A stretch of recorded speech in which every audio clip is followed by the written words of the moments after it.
All right. All right. Good afternoon, everyone. Good afternoon, everyone. All right. My time has started. You guys didn't even wait for me to climb the stage. My time is already reading. All right. Let's get right into it. Can I tell you one of the most embarrassing moments of my life? Can I tell you? All right. It wasn't falling on stage, even though that has happened to me before. It was the day I posted something online and not many people cared for that post. For someone used to getting thousands of likes and shares, that was seriously unusual. I got like maybe 10 comments. Nobody reposted. Nobody messaged me to say, Jay, you are the funniest person in the world. No comments like, Jay, you are hilarious. This is thought-provoking. No fire emojis. Nothing. Well, except for that comment in the comment section, somebody asking for 2K. I've not eaten since morning. So, of course, I blamed it on the algorithm. How many of you blame it on the algorithm? Yes, like many of us do. And I remember refreshing my phone like it was a life support machine. Again and again. I'll close my eyes and refresh and refresh and refresh. Something is wrong with Instagram today. I'll call somebody. Is your Instagram doing this to you too? Until I caught myself and I said to myself, this is ridiculous. Maybe I am not as important as I think I am. And that thought scared me because I didn't start out seeking human validation. How did I get here? Caring for likes and comments and reposts. Now, this experience revealed something I did not want to admit. I had started attaching my worth to attention. Now, let me be clear. I work in the media space, and attention is literally part of my business.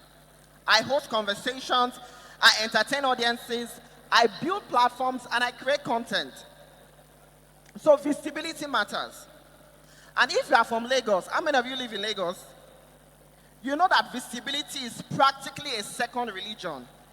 Visibility is literally the buzzword right now. If you go on social media, everybody is talking about what? Visibility. But somewhere between building an audience and becoming a public figure, I started measuring myself by responses from people. If people reacted well, I felt relevant.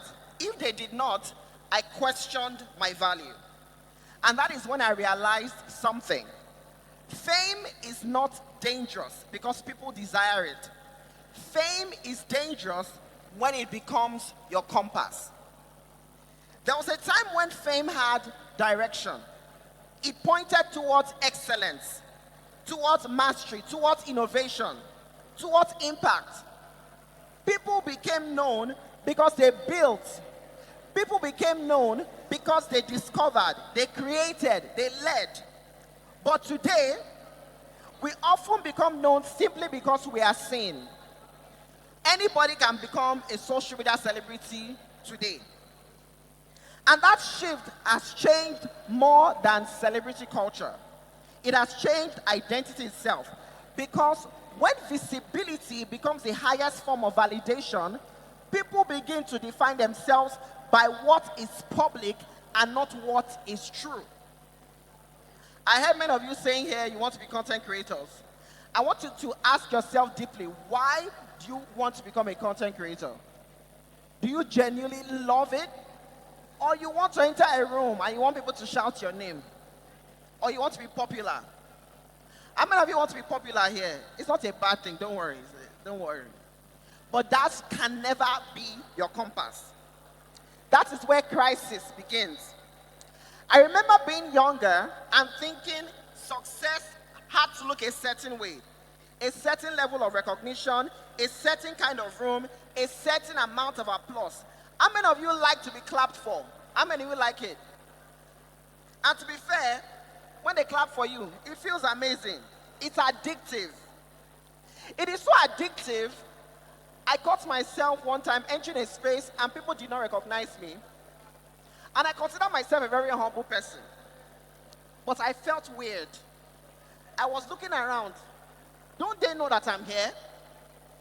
Because over the last 10 years, I have been a known face.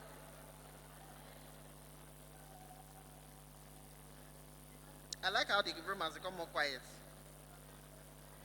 Are you with me? It is very addictive. People can clap for you enough times and suddenly you think you are oxygen. You think you are better than sliced bread and smoky jollof rice. But applause is very temporary. If your identity is built on temporary things, your confidence becomes unstable. There's a strange emptiness that comes when the thing you worked so hard to gain finally arrives. And it doesn't answer the questions you thought it would. I have been in rooms with some of the most influential people in the world. I have attended some of the most influential events and important events. And I get back home, and I'm like, okay, what next? You feel empty. So if that is your compass, if that is your reason, when that thing happens for you, I know somebody is saying, Jay, make it happen for me first. But when it happens for you, what next? It doesn't answer the questions you thought it would answer. You can be admired and still feel unsure. You can be celebrated and still feel disconnected. You can be known by thousands and millions and still not know who you are. That is what happens when fame forgets its true north. It stops being a reflection of contribution and becomes a performance of relevance. And to be honest, relevance is exhausting. I'm here with members of my team.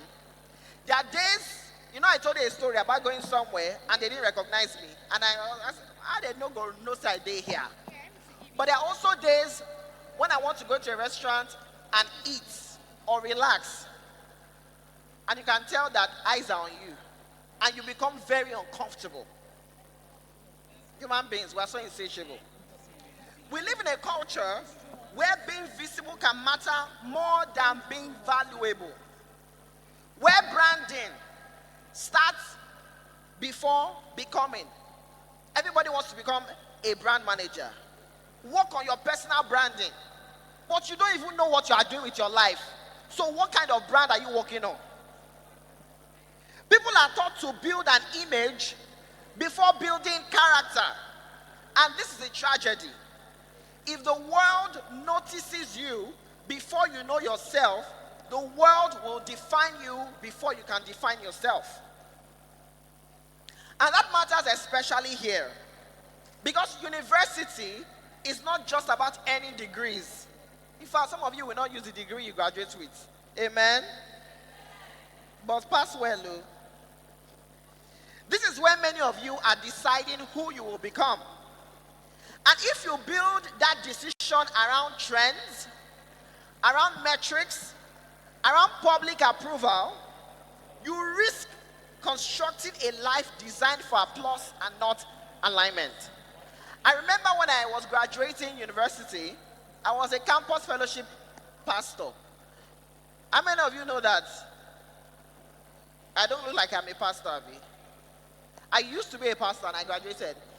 And if you were a campus fellowship pastor or you were a leader, everybody wants to be around you. Brother this, pastor this. When I handed over, somebody say hand over. Somebody say hand over. This is how I used to preach that year. The people that were coming for prayer and thought that the message you preach, the way you dissect the Bible, nobody does it like you. They moved on the next minute. I became unimportant. Nobody knew me anymore. So if my value was based on that recognition and that praise, what would have happened next? So those of you that are leaders here, if you are a leader here, can I see your hand? Campus this, campus that, everybody knows you. When you graduate, nobody knows you. All these people that are whining you, they will move on. Tell your neighbor, neighbor, they are whining you. Uh-huh. You will choose paths that look impressive. You will pursue careers because they are visible. I want to be a content creator. I want to have my own tribe so that they can be calling me Olori Ebi. You curate personalities that attract attention. And one day, you wake up, you're successful on paper, but deeply unfamiliar with yourself. You don't know who you are. That is not success. That is disconnection. So what does it mean to redefine yourself, to redefine me? It means rejecting borrowed definitions of significance. It means refusing to let algorithms, audiences, or social expectations determine your worth. Do you know that there was a time that I would only want to post funny videos because those were the only videos that got me thousands and millions of likes and views? When I had something to say, I said, if I post this one, it will not really get likes. But if you check my page now, my page is like a sandwich. One day I'm wearing wig, the next day I'm speaking somewhere, the next day I'm pointing the phone because I don't care anymore. Tell your neighbor, I don't care anymore. Because I have rejected all of that. It means asking yourself a deeper question. What do I believe? What do I value? What kind of life am I building when no one is watching? Because identity is not discovered in applause. It is developed in alignment. For me, redefining success meant realizing I did not want to be remembered simply for being seen. I went for an event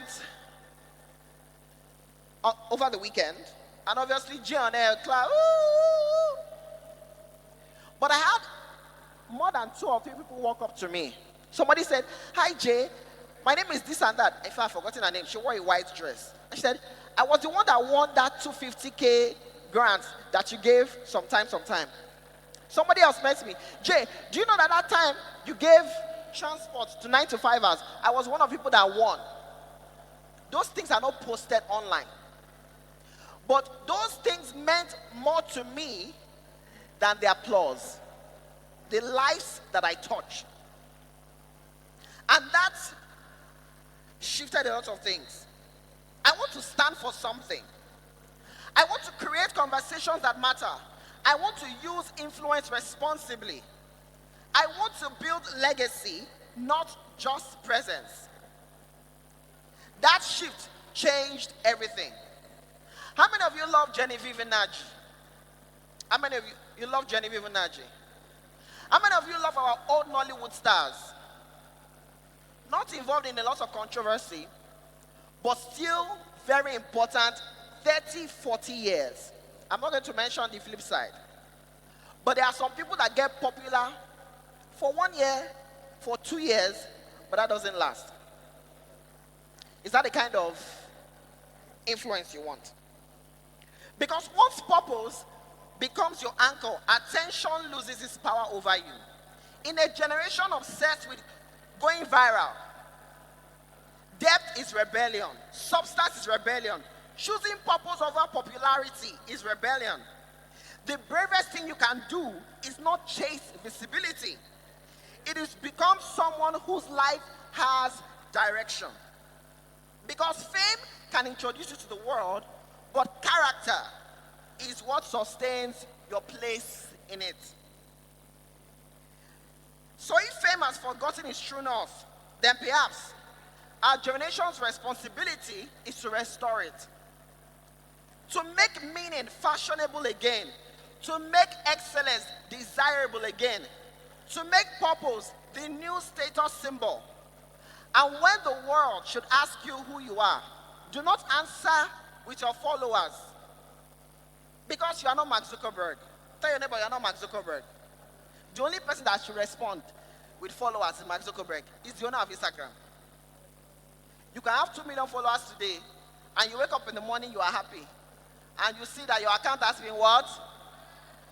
Your account has been what? If your what is your Instagram account, you will kill yourself. Oh. Am I making any sense? You wake up, I'm a TikToker. And then you wake up and see that your account has been what? What will you do after that? What will you do? Even you that you have 5K followers or 2K, if they ban your account now, you will still cry. Abi, that should not be your word, though. Do not answer with your followers, your platform, or your title. Answer with your values. Because the greatest redefinition of self is not becoming famous. It is becoming fully, intentionally, undeniably you. Thank you.